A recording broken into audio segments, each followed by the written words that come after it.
কত সুন্দর একটা জায়গা না? এরকম জায়গাটাতে যদি আপনি যত ধরনের স্ট্রেস থাকুক আপনার, যত মানসিক পেরেশানি থাকুক, সেম এরকম একটা জায়গায় যদি বসেন, এই নদীর পাশ ঘেঁষে, তাগত নদীর এই নদীর পাশ ঘেঁষে যদি বসেন এরকম একটা জায়গায়, তাহলে আমার মনে হয় যে আপনার মধ্যে থাকা যে মেন্টাল স্ট্রেসটা আছে সেটার প্রায় 90% হচ্ছে দূর হয়ে যাবে।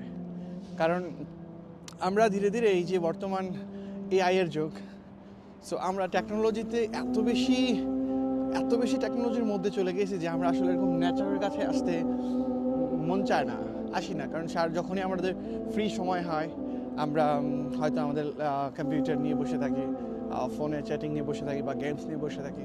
কিন্তু এই যে সুন্দর একটা এনভায়রনমেন্ট, একটা পরিবেশ, নদীর পাশ ঘেঁষে এত সুন্দর বসে থাকার জন্য বেঞ্চ, এখানে এসে বসার মতো হয়তো আমাদের সময়টা হয় না।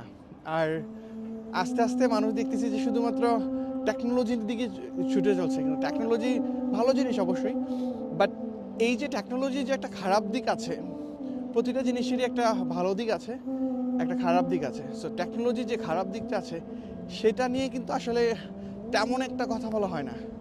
আমরা আমাদের পুরো দিনের অধিকাংশ সময়টা আমরা ফোনের স্ক্রিনের মধ্যে থাকি। আমাদের স্ক্রিন টাইমটা, ইভেন তো আমার নিজেরই বলি, আমার নিজেরই স্ক্রিন টাইম হচ্ছে অলমোস্ট 10 আওয়ার্স। সো এটা অনেক বেশি। আমরা আসলে টেকনোলজিতে এত বেশি আসক্ত হয়ে গেছি যে আমরা এত সুন্দর পরিবেশগুলো যে আমাদের আশেপাশে আছে, আমরা সেই পরিবেশে একটু 10টা মিনিট বসতে পারি না।